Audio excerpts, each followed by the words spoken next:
Dá uma adrenalina gostosa. Lidar com o imprevisto, com o inseguro, né? Já sabendo, provavelmente, da possibilidade de não salvar todos. E como é que elabora isso, doutora? Saber que eu vou perder, que eu estou num campo de batalha mesmo, fatalmente vai perder. A gente olha diferente. A gente inverte o nosso olhar. A morte é o que eu tenho. O que eu olho é o que eu tenho aqui nesse paciente que eu posso trazer de volta. Então, eu não lido tudo para evitar a morte. Não, a morte já é um desfecho que eu tenho numa situação de emergência. Ela é meu único destino. O que eu faço para não deixar que eu chegue nesse destino. Né? Qual é o meu freio ali? Onde eu vou pisar no freio? Como trazer essa pessoa de volta? Como resgatar isso daqui? Então, por isso que a gente lida com uma forma diferente. Porque a morte, para mim, é o que eu trabalho todo dia. Eu lido com a morte. O que eu vou fazer para que ela não chegue é que é o diferente, né? Então, eu não olho e falo assim, ai, meu Deus, eu não quero que esse paciente morra. Não, eu tenho certeza que ele vai, mas o que eu vou fazer para atrasar isso? Né? Como que eu vou... É um infarto grave? Não, então, peraí, vamos ali, vamos chamar a equipe de hemodinâmica, já vamos intervir, vamos colocar esse paciente na mesa agora, vamos entrar com tal medicação. É isso, porque a morte, ele já está ali. Sim. O fim do infarto grave é a morte. O fim do AVC grave é a morte. Né? Então, peraí, não, vamos ali, vamos correr atrás. E quando a gente consegue, por mais que não seja eu, a hemodinamicista que fez lá e reverteu o infarto. Nossa, é uma vitória nossa. É uma coisa minha. E eu trago isso. Né? Queria te pedir um conselho. Se eu sou um familiar e eu me revolto com a situação que está acontecendo e eu não consigo muitas vezes acreditar que a equipe fez tudo que podia fazer. A gente às vezes tem essa coisa de acho que fizeram alguma coisa errada, não fizeram tudo. Como é que a gente, do lado do familiar, né, que está de fora, como é que a gente faz para começar a elaborar isso? Entender isso? Como é que a gente se informa? O que você recomenda assim, para o familiar que está sofrendo dessas dúvidas, né? Será que estão fazendo tudo o que podia ser feito? Eu acho que a primeira coisa é a gente entender que todo dia, todo mundo morre. O nosso dia chega. E independente de onde você estiver, o dia que for o seu dia, você pode morrer de uma coisa banal ou de uma coisa muito grave. Sua hora chegou, é fato. E isso a gente vê todos os dias. Não interessa se você é um atleta, se você se cuida, se você faz tudo.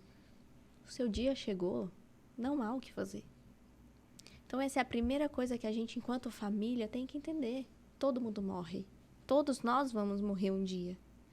Agora, entender como isso acontece é diferente. Né? Então, não tem como eu te falar assim, entra em tal site pra você entender. Não. É realmente confiar que aquilo o melhor foi feito. Porque, de fato, quando a gente está do lado de cá, a gente faz o nosso melhor. Eu também, é interesse meu devolver para você o seu familiar íntegro.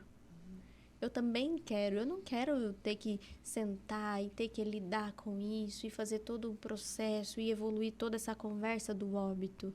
Muito pelo contrário, o que eu quero te trazer ele, olha, ele tá bem, deu tudo certo. É isso que eu quero trazer para você. Para mim, essa é a melhor conversa, ela é a mais fácil, né? Então, é entender que tudo que eu fiz foi o máximo mesmo. Tem situações que a gente para e repensa, fala, se eu tivesse feito assim, será que teria dado certo? E aí, quando você põe, você fala assim, não teria. Ele era muito grave. Ele era um paciente que já tinha uma série de comorbidades que traziam junto, que complicavam a evolução daquela doença. Né? Então, quando você vai analisar, por mais que eu me questione, será que eu fiz tudo? Eu fiz. Né? Tem coisas que são além. Tem coisas que a gente tem que simplesmente acreditar que acontecem. Né? E aí entra a fé. É você realmente acreditar que isso tem que acontecer da forma como tem que acontecer. Né? E é fato. Eu tenho uma história na UEI que me intriga até hoje. O paciente, ele caiu de helicóptero já há muitos anos atrás. E ele morreu engasgado com osso de galinha. Como que você me explica que essa mesma pessoa não morreu quando ele caiu do helicóptero? Parece mais grave. Parece mais grave. Cair de uma altura gigantesca, em queda livre, né? Como que ele morreu engasgado com osso de galinha? Então, assim, quando é a sua hora, é a sua hora. Não interessa o meio que isso vai chegar, mas a sua hora é a sua hora. A gente está falando de aceitação, né? De procurar entender que certos desfechos são inevitáveis. Mas eu achei muito interessante o fato de você procurar, em cada situação, mais vida. Eu acho que esse é um recado que é importante a gente sempre trazer para a vida da gente, né? Encontrar mais vida a cada minuto de vida, encontrar mais momentos que a gente possa sentir esse viver. E acho que o grande recado que a morte nos traz é isso, a necessidade da gente encontrar no dia a dia, nas pequenas coisas, o grande propósito. E acho que dentro dos nossos, né, desfechos muito graves, isso pode ser um caminho de conforto, né? Pensar que eu estou vivenciando hoje aqui tudo que eu posso fazer de melhor. E assim, uma coisa que a gente vê muito, né, nessas situações de gravidade é a família questionar: o que eu posso fazer? Mas eu faço tudo por ela. Ela pegou essa pneumonia. Por que eu deixei de fazer? Nada. Não deixou de fazer nada. Uma coisa que a gente, enquanto família, tem que entender é que a gente tem que ter uma consciência tranquila. Isso é fato. A gente tem que ser um bom filho, um bom irmão, uma boa esposa, um bom marido. Porque no fim, depois que a pessoa morre, o arrependimento que fica é na gente se a gente não fez alguma coisa, né? Então, o que a gente tem que buscar todos os dias e o que a morte traz também pra gente é isso. Você tem que ser um bom esposo, uma boa esposa, um bom pai, um bom filho. É o seu legado, né? O que você tá deixando? Quando a gente é bom nisso, quando a gente traz amor para situações, a pessoa pode descansar amanhã, ela pode morrer amanhã. Falar: eu durmo tranquila, que tudo que eu podia ter feito pela minha mãe eu fiz. Eu deito no meu travesseiro com a consciência tranquila de que uma boa filha eu fui. Né? E quantas pessoas não morrem e ficam com essa consciência pesada? Muitas. E esse é um aspecto, acho que dificulta, inclusive, a aceitação, né? Porque é exatamente disso que estamos falando.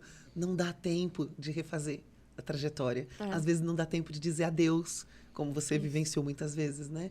Então, a gente precisa construir um percurso consistente. Porque depois que a pessoa caiu da moto, que ela teve um AVC, que ficou grave de algum vírus aí que seja, não dá nem tempo de falar tchau, muito menos de reconstruir essa história, né? Dentro do hospital, a gente traz as famílias, né? Então, a gente libera a visita. Então, algumas famílias optam por trazer o padre, o pastor, né?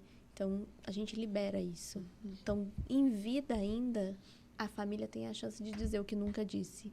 Né? Por vergonha, porque não teve a oportunidade, porque a pessoa que está ali no leito era uma pessoa mais fechada, não aceitava esse tipo de conversa. Né? Então, quando a gente traz, né, mais uma vez a humanização entrando, a gente traz a família para esse leito de morte. Né? E a morte é um processo bonito de se ver quando ela é vivenciada com amor. Né? Quando você vê que a família está ali junto, que eles têm a chance de se declarar, de se despedir. Né? A gente precisa disso enquanto ser humano. A gente precisa ter a chance de dizer o que nunca foi dito. De pedir um perdão, de perdoar, né? Então, a gente precisa disso para que a gente possa lidar com qualquer situação difícil.